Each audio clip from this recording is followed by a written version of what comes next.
Hey everyone, welcome back to another video. So what I'm going to be doing in this one is the 10 worst WWE champions in history. Again, this is another suggested video. I want you guys to keep sending me some more suggestions. I really appreciate them, and I think it's kind of fun when you guys do too.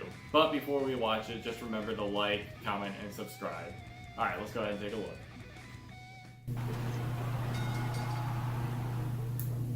Now look, I understand that not every world championship is as prestigious as a WCPW title. Fun fact, the only criteria you have to meet before your belt becomes a world championship, you just have to call it a world championship. Job done. Thing is, despite the odd bit of nonsense booking, the world titles in WWE, the WWE Championship and the World Heavyweight Championship, they both meant a lot and deserve champions who can carry them to glory. The Rock, John Cena, Steve Austin, Ric Flair, Hulk Hogan, all look right at home with gold around their waists. These guys, not so much. These are the guys for whom wearing either of the big belts never felt quite right. More like a little boy wearing his father's clothes, making him late for a big meeting at the office, and so now he drinks in his car in the evenings, and it's your fault. I'm Adam from WhatCulture.com, and here are the 10 worst world champions in WWE history. Number 10, The Big Show. He's not The Big that Show is a twin boy, best known for being the star of sensational cinematic spectacular Knucklehead and also some wrestling. The Big Show has always been so tall that I genuinely think you could hollow him out and build studio apartments in him, but for some reason he's never made a good WWE champion. His first WWE title because he hasn't been booked correctly. They could make him a monster, or could have, I should say. Surprise! It's the big lad from next door. You have to play with him now. His run wasn't great, having a bad match with the big boss man at Armageddon after a baffling feud about Show's dead dad before that was a little weird. Triple H. He won the belt 3 years later at Survivor Series again, beating Brock Lesnar and holding the belt for a mere month. He then held the World Heavyweight belt twice, the first time at TLC 2011, losing it seconds later to a cashing in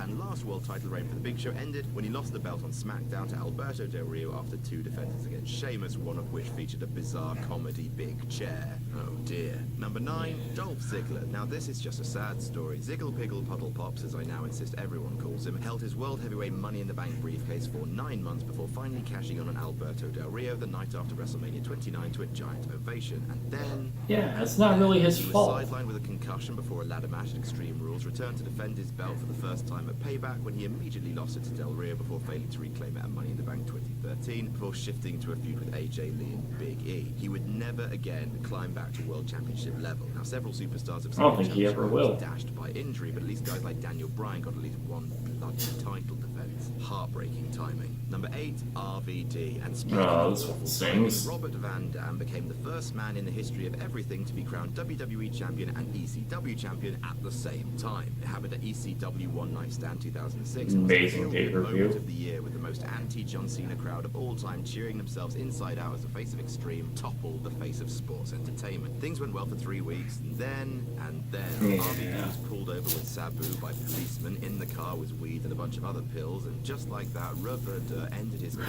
high, pun very much intended. He lost the WWE Championship on an episode of Raw, the ECW title the next day on an ECW taping, and then got suspended for 30 days. After a brief 22-day run, RVD never reclaimed either title. Number 7, Diesel. Kevin Nash is a very tall legend of the business. He's too sweet, big, sexy, and daddy. Kevin Nash but is as garbage. WWE champion, Diesel, he was not so much. He won the belt in grand fashion, pinning Bob Backlund in 8 seconds on a house show in Madison Square Garden. After that, he'd hold the belt for almost a full year, which sounds really great, but no. See, that just happened to be a very, very bad year for WWE in business terms. But Diesel on top, wrestling top-notch matches against, for example, Mabel at SummerSlam, that is a tasty milkshake. House show attendance dropped significantly, so much so they had to stop doing B shows for a while, meaning a lot of mid and lower card wrestlers lost out on a payday. Diesel's limited drawing ability became a joke in the industry, with WCW officials wondering how much longer can the WWF run on Diesel power.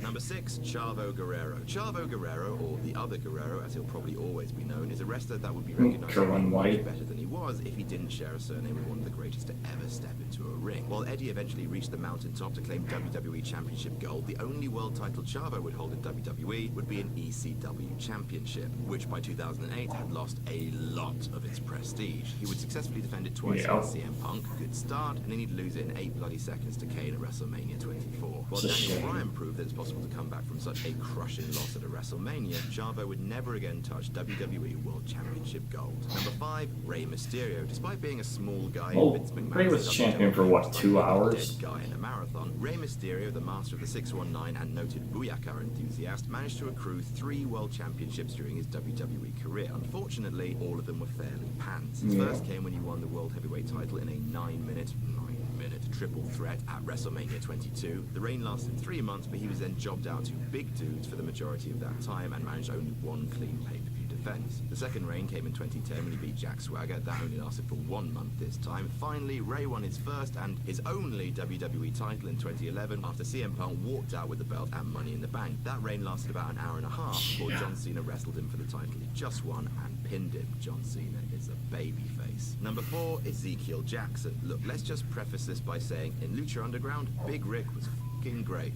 However, in WWE, Ezekiel Jackson was a tiny bit of a turd salad. He didn't really have much character. He was just a big, angry dude. And also, it's worth pointing this out, had never been involved in extreme wrestling in his life. Keep that in mind when I tell you that Ezekiel Jackson was crowned the last ever ECW champion. Yep. That last hurts. episode of the WWE ECW reboot, which was at this point pretty much dead in the water, Jackson beat Christian to win his first and only world title in the company. That world title has been held by Sabu, Terry Funk, and Taz. Jeez. And then, after being placed on Jackson's shoulders, that world title was immediately retired. He did absolutely nothing with the belt other than rob the veteran Christian of something for his legacy. Boo this man. Number 3, Vince McMahon. Vincent Kennedy McMahon is pure mental. He has the word crazy written on the inside of his heart, and whenever you look directly into his eyes, he robs 1 hour of your lifespan and adds it to his. So of course Vince McMahon made himself a world champion. Not once, sodding twice. The first came when he pinned Triple H on an episode of SmackDown in 1999 as a result of interference from Stone Cold Steve Austin. He would vacate the belt the next Monday on Raw. Still, This though. provided a classic moment, right? Well, then McMahon was booked to win the ECW championship in 2007, the poor ECW championship. This time, it definitely did not produce a classic moment, and Vince held the belt for a chuffing 35 days before losing it again. Number 2, Jack Swagger. What is there to say about Jack Swagger's World Heavyweight title? Who could be He cashed number in 2 1? days after he won the briefcase at WrestleMania 26, beating an injured Chris Jericho to claim his only world title. His reign lasted 84 days, and in that time he did beat Randy Orton to retain it, but at no point during his run did he really The become a hell? world champion. He was green. He didn't carry himself like a champion. His promos were homeopathy levels of weak. His win-loss record was only 5 wins and 12 Oh, losses. He just jeez. didn't have a champion's swagger, ironically enough. He only had 2 successful defenses on pay-per-view, and one of those came about because he intentionally disqualified himself. He dropped the title to Rey Mysterio, failed to reclaim it, and immediately plummeted down the card. And Of number 1, the course. Great Khali. Because, I mean, Yeah. just come on now.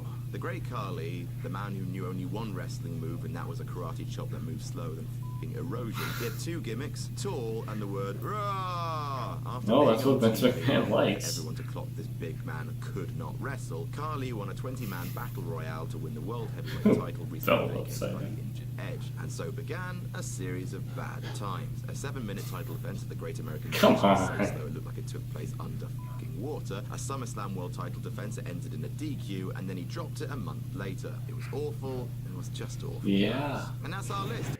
Alright guys, well yeah, that was a pretty entertaining video. I mean, some of it was a little bit cringeworthy, especially seeing Khali holding the belt, reminding us that he was world champion. But some of those guys, it wasn't really their fault that the reigns were so bad, like with Ziggler, his concussion kind of halted that, and various terrible storylines that they were thrown into. But again, I wanted to thank you guys so much for suggesting the video and for watching with me. Just remember to like, share, and subscribe, and we'll see you for the next one. Alright, bye.